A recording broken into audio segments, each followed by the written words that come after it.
Okay, and we're live. Hi everyone, welcome to a new episode of Global Citizens. My name is Calvin, I'm the creator and I'm the host of the show. So my guest for today is a dear friend of mine who I feel in my adulthood life is the most cheerful person I know. And this is Lily Wu.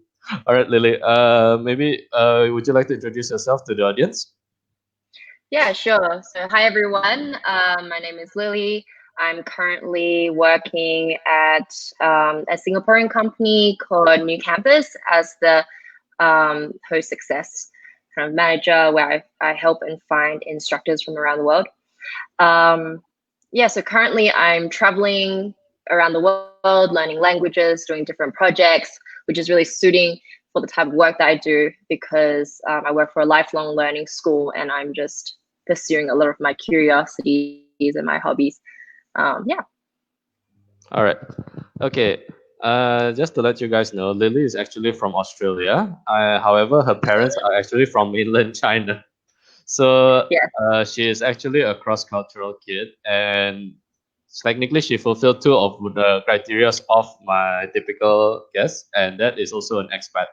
So for the first-time viewers to this channel, yeah. So this is Global Citizens is a channel that I used to get guest hosts TCKs, digital nomads, or global nomads, however one you want to call them, and expatriates, in order for them to share their personal business and their experience living and growing up and working in another country. Reason being is that if you come to a country for a holiday, you will naturally leave that country with a positive experience since you are there for vacation, unless you have some crappy roommates who make it difficult for you to travel around, maybe. But generally, of course, you will feel good, but it's not the same when you are living in the country because you get to see the ups and downs of the country itself, and especially when you're living there. So, Lil, okay. So recently, I met you at New Campus first event in Singapore. Yeah, at that time, Yes.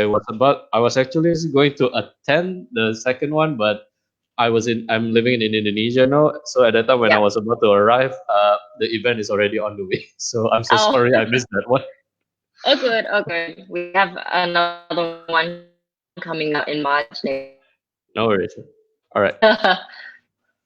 All right. So when you first moved to Singapore, yeah, do you do anything to prepare moving abroad? Or did you do like any kind of researches, or you'll be like, okay, screw that, I'm just gonna pack my bags and I'm gonna come to Singapore?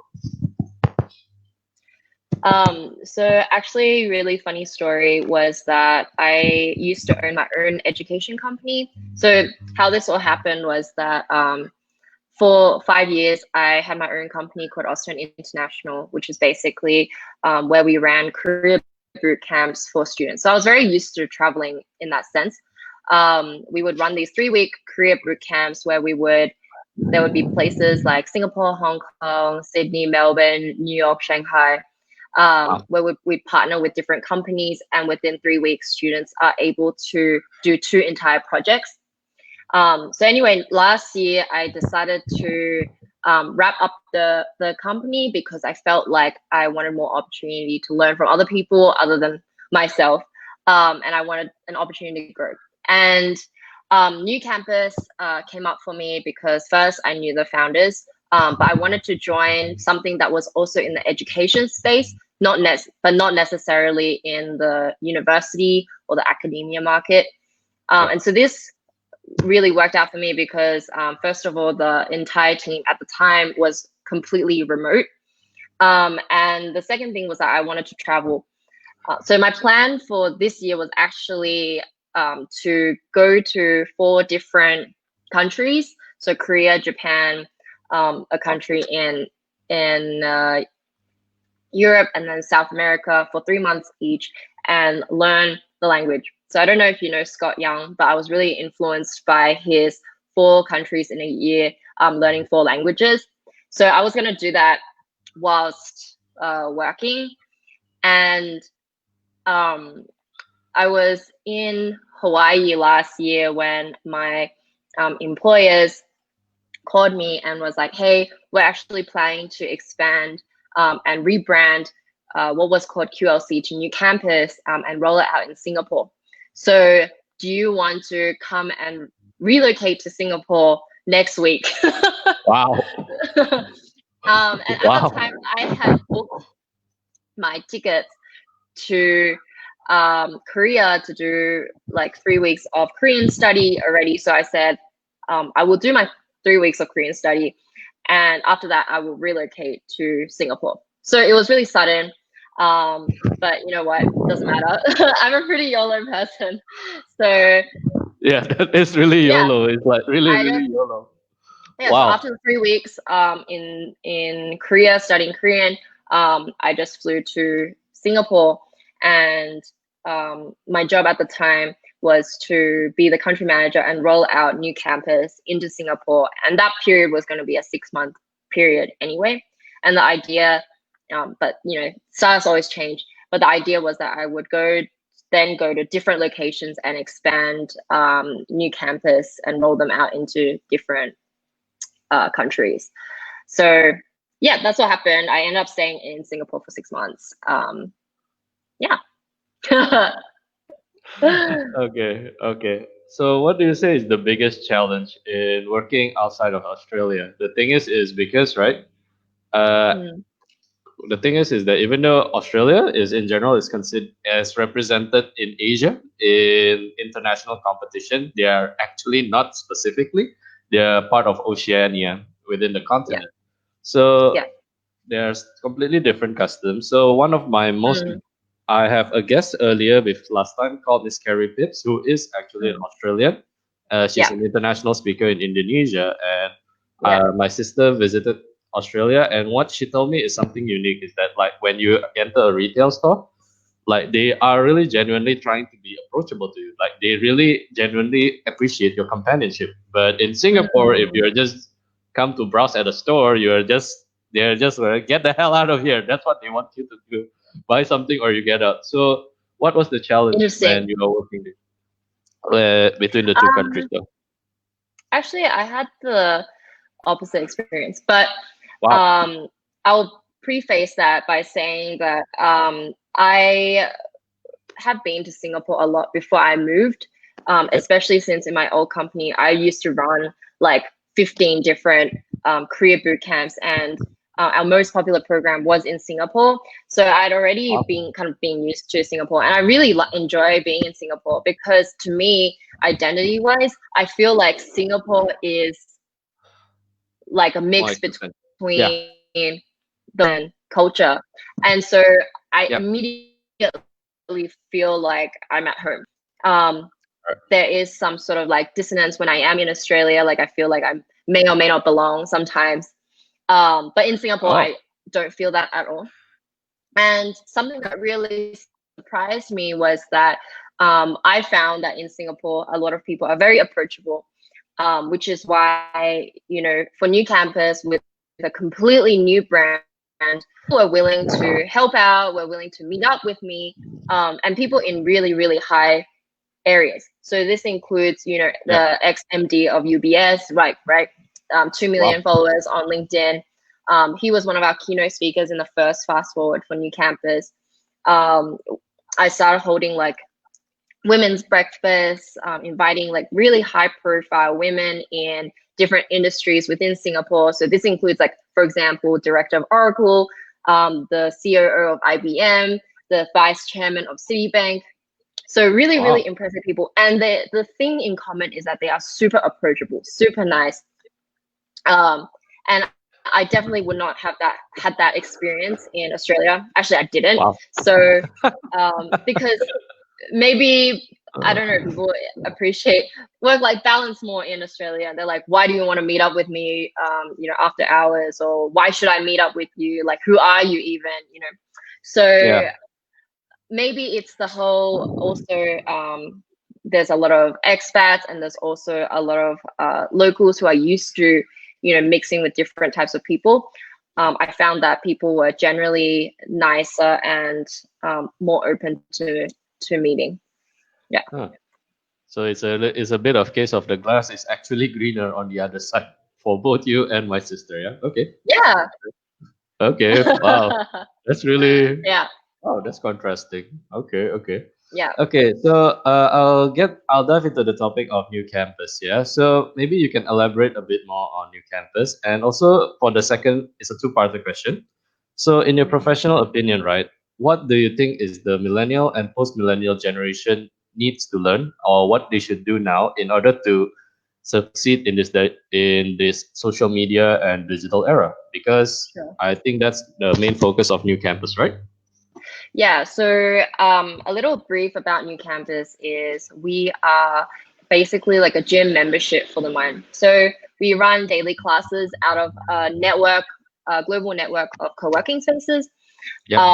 where it's kind of like a blended experience. So people would come into the space like they would go to a gym after work or during lunchtime to do a dose of learning, usually 60 or 90 minutes around really interesting topics. But the instructors we find then dial into the space. So they actually are located remotely all around the world. So then Uh-huh. people aren't just limited to, instructors who are just in Singapore, for example, but they get exposure from people doing really interesting things, in the US or in Dubai or in Philippines or wherever it is, in Australia. Um, and so in our curriculum, we kind of split it into three core kind of main topics. So the first one is around future of topics. So this can whatever is trending at the moment, future of AI, machine learning, Yep. technology kind of topics to sustainability. It could be future of Yep. what is the future of like agri tech, WeChat Fintech. marketing, future of China, yeah, fintech, etc. So whatever is trending at the moment, and giving people an idea of where the world is heading towards, right? Yep. The second type of topic that we have is called culture today and tomorrow, and this to me is a really interesting area because it's all about you know behavioral science, behavioral economics, like anthropology topics, like liberal arts things that people often in university don't take seriously, or you don't really find that once you graduate university either. Yeah. But it is a really important sector and area for people to connect. Like, how do we relate to each other, and how do we understand how the human mind works? So the third type of topic is around 21st century skills. So this is really about what are those necessary skills that we need in order to navigate the challenges of the 21st century. And so this could be anything from like, your soft skills like leadership, teamwork, Yeah. etc. Or it could even be things like PR, how to present yourself, how to use LinkedIn, how to use Instagram, etc. So the idea is that with all of these three core pillars, you not only get an holistic understanding of where the world is heading, how to interact with people, and how to navigate those cultural challenges as well, but also self-development, 21st century skills that allow us to thrive in this society. So yeah, it's like an all-encompassing kind of Yeah. those kind of topics. That's actually a really important Mm. thing to do actually in today's society. So, this is actually my 11th episode. One of my earliest guests is Mr. Alberto Antenucci, who actually is an Italian, but he spent 30 years in China. So he Wow. mentioned to me one of his failure when he was younger is that, oh yeah, by the way, he speaks fluent Chinese. Yeah. Yeah, which is very embarrassing since my Chinese is just within a conversational level. So it's a bit embarrassing, but okay. So one of the things that he mentioned was in his earlier days in China when he first started was that it's because Italian men are really passionate. So is that there was an issue at that time and he directly confronted his partner at that time in Right. front of the entire office. So as a Right. result, it resulted in him being kicked out of the office because Chinese in mainland in general, Yeah. well, they are a lot more conservative, so they are not willing to just accept direct outbursts of emotion. And well, as I mentioned earlier, they split off. So that is actually what new campus is doing is really good in general, is because well, in the era of globalization, I guess, Yeah. and as an era of digitalization, every single kind of content from around the world is accessible. So if you don't really know how to understand how to approach it, you're pretty much screwed. Yeah, exactly. And can I just add on something though? It's because Yeah, in one of my target of creating this channel is because you can actually learn from each other's point of view of the way of approaching things. Because exactly. in Indonesia, like for example, we have something called ABS, asal Yeah, bapak senang. So basically, yeah, it's like if there's a problem, they will never report it to the superior. It's because they right. don't want to get scolded. Yeah, But if like when outside is like if there's an issue, we directly tell the boss. We don't care how it is because there's an issue. yeah. So this is really really interesting. And can I ask when are you guys coming to Indonesia? Actually, probably soon. So, at the moment, we have expanded to a lot of like B2B markets as well in terms Okay. of companies that we're working with, for example, like Mercer and Dentsu. And in that case, we have been running classes for them in their own kind of corporate space. Yep. And we have been running classes in Jakarta, Oh, and also other areas like Manila, in Mumbai, in Taiwan. So those are kind of like our testing ground at the moment as well. oh, when are you guys coming to Bali? Actually, Bali is an international space. I think it will be really beneficial for you guys. Yeah, so at the moment, because we are collaborating with different co-working spaces, so Yep. primarily with Just Co, WeWork, and Found Eight, we are first expanding through their spaces. So we will see when we can extend to Bali. Okay. All right. I'm waiting for that. Do let me know. Okay. So we will dive into. Okay, we will change the topic a bit more on your end. Yeah. So one of my guests that I actually met at a location that we both are very familiar with, Traktori. She's actually a dear friend of mine also. Her name is Annie. So Annie is actually a Singaporean, but she lived in the United States her entire life. So Yeah, before her episode at that time, I made a joke on the Instagram is that not all of us Asians ended up as doctors, lawyers, or engineers, or basically yeah, anything that requires us to have an advanced degree. right. So you have one, if not the most interesting background for a Chinese descent. It's because both of your parents are actually artists, so they Yeah, are more free spirited. So do yes. you think, in general, is that your upbringing helps you to approach stuff easier in life because you are not so limited by a certain conservative point of view or maybe a tradition and stuff? Yeah, so I think that I'm really lucky that my parents are artists because they were the black sheep of their family. So Ah, my dad's parents, my grandparents from my dad's side were both professors, one in Tsinghua, one in Beida, two of the top universities in China. wow. And they both started their own universities. So one was the Beijing 航空航天大学, which is the Beijing Yeah. Aeronautics University in Beijing. Wow. And so all of my dad's brothers went on to become engineers, and like accountants, Yeah. etc. And my dad became an artist. But my parents were, I mean, my grandparents were okay with that, but they just expected he would do something more academic, I guess. Yeah. So my parents met in Australia. They lived in what we would call like in Redfern and in all the very artsy kind of history and very open places. Um, yeah, and they had a lot of friends in with different cultures and different walks of life. So I think my upbringing was very, I would say, liberating, and they never really expected me in term like to achieve in terms of like academics.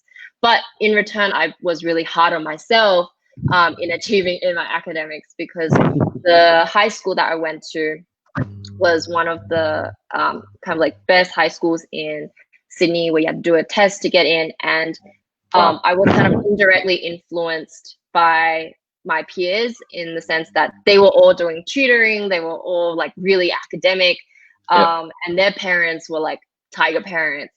Oh. Um, and I remember, yeah, and I remember once I was like fifth last in my entire grade in maths, and I asked my parents, like, hey, can Oh, you me like too. take me to tutoring? Me too. Um, honestly, I don't think I was that bad at math. It's just like in comparison, I just didn't like it because I was bad compared to everyone else. So Is it because it's because when you view it is that it's constant, it's really boring, is that because it's the exact same thing, right? Because I actually have that issue with it when it comes to math. yeah, so I was all my subjects were like highest level of English, like creative writing, Yeah. as well as like languages and like visual arts and economics. But yeah, I did mathematics, and I was like begging my parents to let me go tutoring because I was lagging because everyone else had tutoring and that was the standard. So my parents were like, you don't need tutoring, like just learn by yourself. So I mean, I turned out fine. So Wow. That's a wow. Yeah, I yeah, really have no idea to say other than wow. It's because that's the first time I've ever heard a Chinese Asian parents telling you that yeah, no, you don't need tutoring, just enjoy yourself, learn by yeah, yourself. yeah. They had When a you're lot lagging. of. Wow. Um, I feel like they taught me a lot of things in terms of like that were very different to um, like the people that I usually hang out with. So in terms of like the reason why I started entrepreneurship was because when I was 16, because my parents are artists, obviously art also is a very unstable career, right? Yep. Yep. Everyone knows that. And so there was a period of time where we were really, really suffering. And so my parents went back to China for 3 months. And at the time, they gave me $100. Um, and I think they expected that after I use, like, they're not going to give me 3 months worth of money in one go. Yeah. But at the time, I honestly was like, this is it for 3 months. And I was like, I Yeah. am rolling in cash because I'd never seen so much cash in one go. Yeah. And then 2 weeks later, I was like, shit, I'm running out of money. Um, so what would a normal 16-year-old do, right? Yeah. In Australia, we can start working when we're 14 years old. So naturally, I just looked for part-time work. I Yeah. applied to so many different companies, like Macca's, KFC, etc. And Yeah. for some reason, I just couldn't get a single part-time job. And I was like, what is wrong with these people? Why wouldn't they want to hire underage, underpaid worker, right? Yeah. But I think this was like a blessing in disguise. So at the time, I was super into these. I was super into hip hop, and so I was really into these Adidas Jeremy Scott wing Yep. shoes, and they retail in Australia for $300. I don't know what they retail for here, like now, but they were like the Yeezys of the day, and so I had just come back from a ballet. I used to do ballet, competitive ballet. So I was in Italy for a competition, and I met these girls from the States in LA, and I knew that one of her parents owned an Adidas outlet in LA. And so I messaged her and I was like, hey, like, how much are these shoes? Can I buy a pair? Because I really want one of them. And guess how much it cost? I'm guessing it's definitely twice of the $100 that your parents gave you. So the shoes actually cost $40 because it was wholesale. Oh. And That's lucky. also because it was just after the GFC, the global financial crisis, in around 2010 or 2011, Australia's exchange rate was actually higher than the US. So it was about 50 US and 40 Australian dollars. And I asked her, how much is it to ship a pair to Australia? You know how much it was?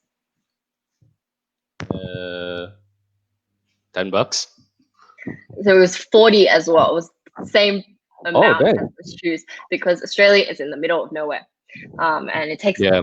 so long for anything to ship to Australia. Like Amazon was only introduced last year, so Yeah. anyway. But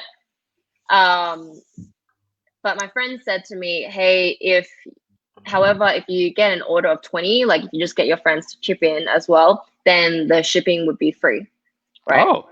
Yeah. Oh, that's good. Because it's a bulk, like obviously bulk purchases are Bulk always purchase. cheaper than if you buy one, right? Yep. So then I went to all girls school. I went to all my friends and I was like, hey, like you want to get these shoes with me? Because I knew they really wanted them. They're $40. Like I just was very honest about it.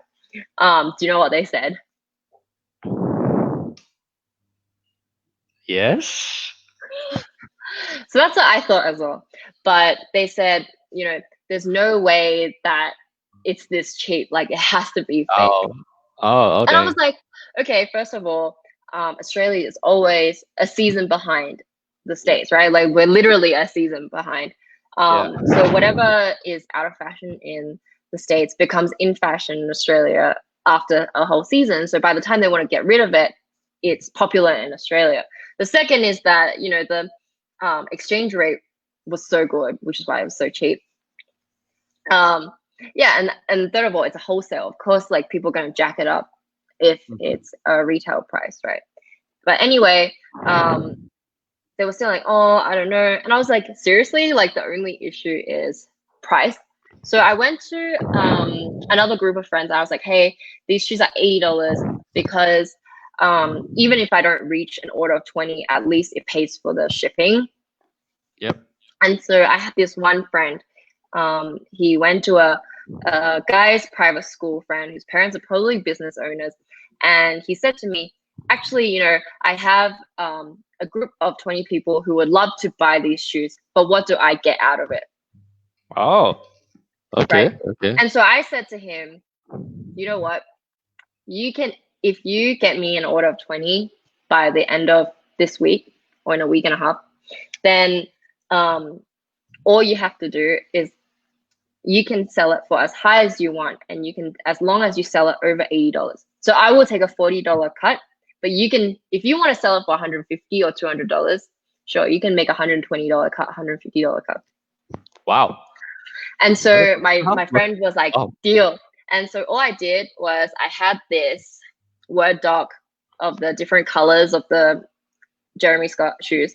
And then I did this Excel spreadsheet, which was just like name, size, address. And I sent that to my friend. I still have an existing Facebook page somewhere, but I stopped using that after the second go because the word of mouth was like so powerful. So I sent my friend that sheet, and then I went to 9 other friends, all went to all guys, all private school. I think I found my market. Yeah. The thing I found was that because I went to all girls school, the mentality was that they don't view it as a win-win. They view it as like, why are you charging me more than what it had cost? Yep. Right. But these guys were like, this is a win-win because I get to make money and my friend gets to get it cheaper than $300, right? They get $100 off. Yep. So for them, they viewed it as a win-win. So I gave it to 9 other friends, so 10 friends, and I said the same thing, at the end of this week, give me a order of 20 and you can take the cut over $80 per pair of shoes. Wow. So at the end of that week, they sent me the 100 orders or so, 200 orders. Each friend gave me 20 pairs of shoes, like 20 orders of shoes. And I said to them, I need at least a $40 bond. Because first of all, what happens if you cancel on me and I order these shoes and I'm stuck with, size 43, silver pair of shoes. So I need to know that you're committed into buying it. And second of all, I have no money. So you need to pay me first to order. Smart. I actually learned this while watching the movie The Bad Boss. You need to get the money first. So yeah, that's smart. Yeah. So because, well, this was basically like I had to because I have no money to begin with. So I had to pay unfinished shipping remaining. So I would kind of cover my risk. Okay. So at the end of that week, a week and a half, 2 weeks, that was 200 orders. How much money did I make in profit? Can you calculate? So there was wait, you got 40 10 bucks? people. Yep. Yeah, 10 people. Each person gave me 20 pairs of shoes, right? And then that's 200 pairs of shoes times $40 profit. So in that week and a half, I made $8,000 profit. How young were you then? I was like 16. Wow. That's wow. Wow.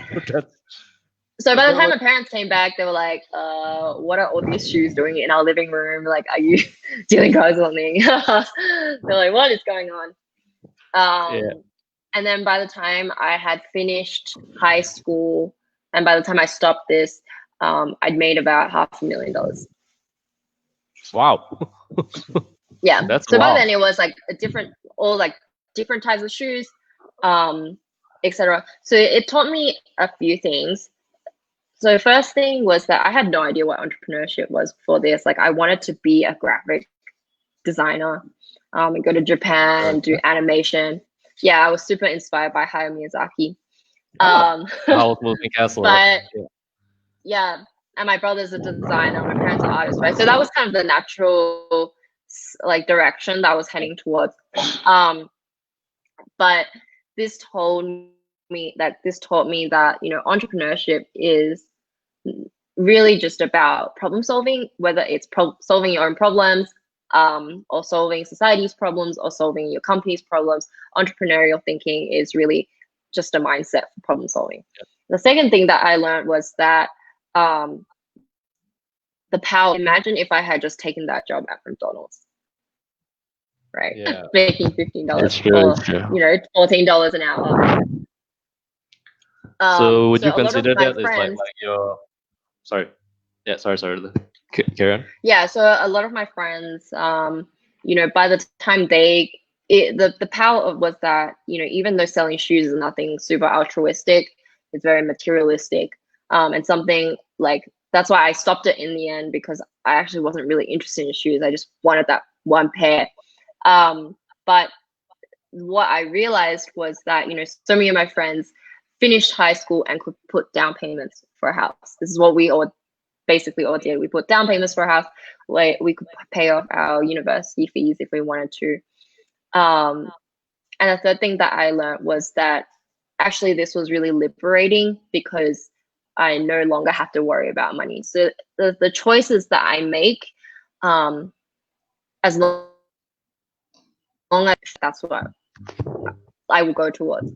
So if I don't value money and prestige, which is what a lot of people feel like that they need to chase, then why would I go and continue these and do these things? So I can be free to know that if I want to make money, I can make money, but I don't have to actually worry about it. I can just go and do the things that I want to do.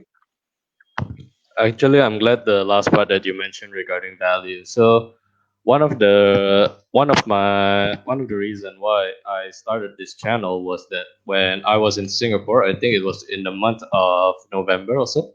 So it was my last 3 months in Singapore. So I was working for a British employer. To be fair, he's not a bad boss, as the way people like to say why you want to quit an employer. Yeah. The thing is with him is that the thing is British have like what they call this dry sense of humor, whereby you don't know whether you are firing you or they are making fun of you or they're complimenting or just joking. Yeah. And the thing is with him is that the way he speaks has made a misunderstanding for myself, some of my colleagues, and even one of our client. And here's the shitty part. So because I think it's because maybe it's because he is the boss, so he naturally demands that there's real results, which is understandable. However, we started business in operation at around October 15th. So in Singapore, that is like practically considered is no business month. It's because everybody is settling up the last part of the work. They're finalizing their budget for next year, or in fact, the key decision maker is not in town, and they're not willing to actually give you any attention because, well, they need to settle their own stuff. So Yeah. the sad part about that was that because we we lost contact, and I think it was in the month of February after Chinese New Year. Some of the people that I met in networking events, actually, there's like around four of them. They actually contacted me and like, "Hey, Calvin, are you still doing your stuff now? We actually want to do yours, and we want to recommend. We want to recommend you guys." So we potentially lost around 40,000. Wow. Actually, it's because actually at that time, if we had just properly structured it, and instead of just trying to focus on profits immediately, Yeah. we could have gotten that money easily. Yeah. So I'm glad you mentioned that part. Yeah. Yeah. So is that what you would like to call your eureka moment regarding the shoes, or like makes you want to set this course, or is there any other Yeah. factor? Because at that time was because the main lesson is that your adversity turns into an advantage. Yeah. So when I was starting the reason why I am in this kind of trajectory now, that was my second. So that was my first eureka moment, like having the liberation of understanding. I may not know at the time, I may not know what my values are, but at in the future, if I had to make choices, then I will pick whatever suits my values, right? Yep. But the second eureka moment was that, so after high school, my parents being not very Asian as well, second of all, they basically were like, when you're 18, we're going to cut you off in terms of all monetary support, right? Oh, okay. And I had made all the money like before I was 18, and I put it into down payments for houses, so they were all kind of like non-liquidable. So at 18, I was still considering how am I going to support myself. Yep. Right. And because I had experienced, this business moment, I was like, okay, you know what? In university, I'm going to study business because I'm interested in business now. And it seems like I need to, have some basics and understand more skills. So I started doing this, applying for cadetships in high school so that I would basically be able to work for a big four or big five or one of the big accounting firms by the time I finished high school and started university. So Yeah. a cadetship in Australia, I don't know if you have it in Singapore, is basically it's a 4-year contract where I was asked to do full-time working my first year and then part-time studying in university, but they pay you a salary at the same Oh, time. They okay. do training and everything. So I got into a company called BDO, which is, I think, the 5th largest accounting firm in the world, but I still don't know what it stands for because it's a really long German name. It's like Binder Deutschen, or I So don't know. there's Anyway, something Deutschland, something. yeah, so I was like, okay, that's cool. But yeah, so I was doing full-time work, and the thing that I discovered was I freaking hated it. Like Yeah. I thought I was going through an existential crisis.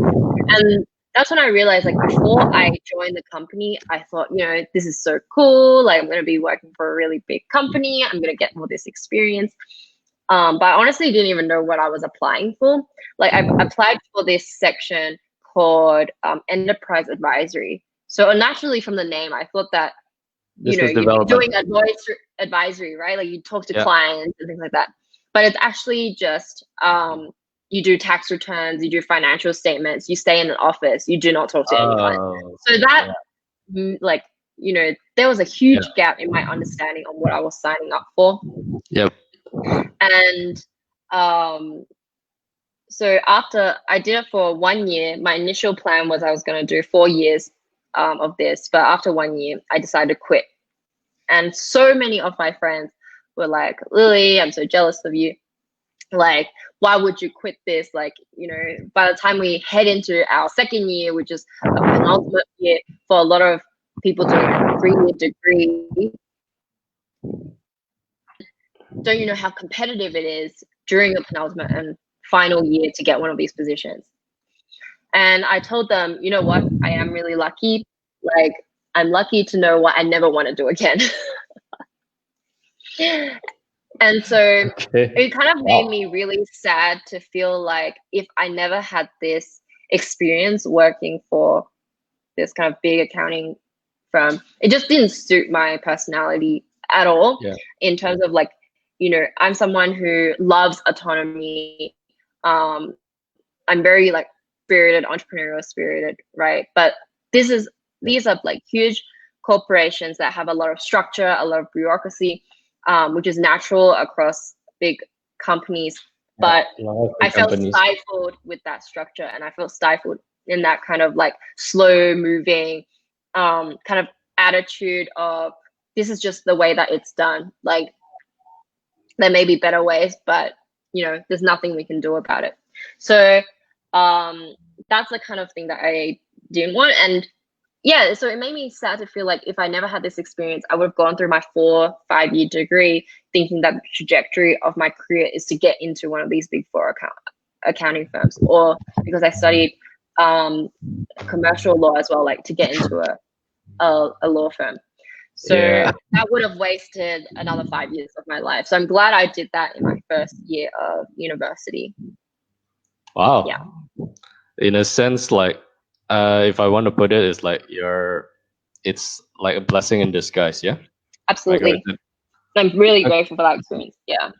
Okay. With regards to how you mentioned regarding your having an entrepreneurial spirit, yeah, it's because one of the thing being a TCK, which is or cross cultural kid for your case or mine, is that because we don't really like to see stuff in the usual point of view, is that what is meant to be like a tradition or like how we always do stuff, we don't like to hear that. We like to twist it around. We like to try out a new different kind of mindset. Yeah. Yeah.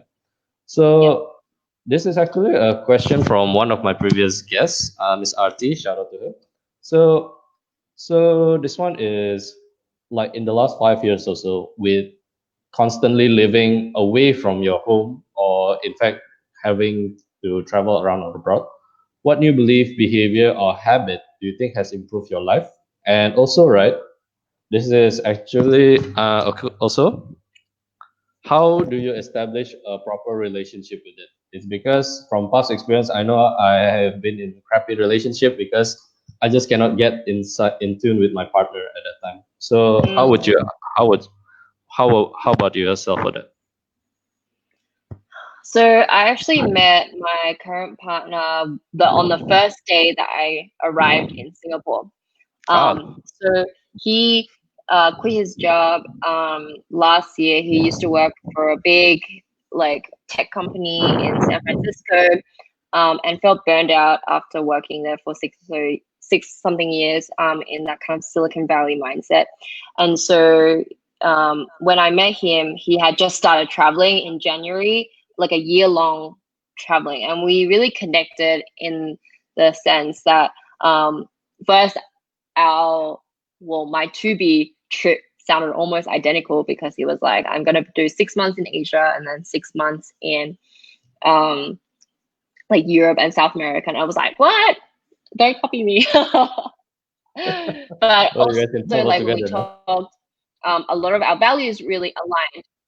Yeah, and so he actually showed me a values exercise where there was basically a list of 50 different values, and then in order to you rank them from high to low, and after you rank them from high to low, you take the high values and then you cut them up to the top 10, and then finally you find your top 5 values. And Okay. so my top 5 values is like curiosity, freedom, adventure, creativity, and relationships. Okay. Right. And so our values are actually really, really similar. So 4 of our 5 values, which you got Oh. picked out of 50, were aligned. And so instead of creativity, it was courage. Oh. Okay. Okay. And so in that sense, because our relationship is guided by values, I feel like that is something that no matter whether he is from a different country and whether we are in a different place, it aligns us.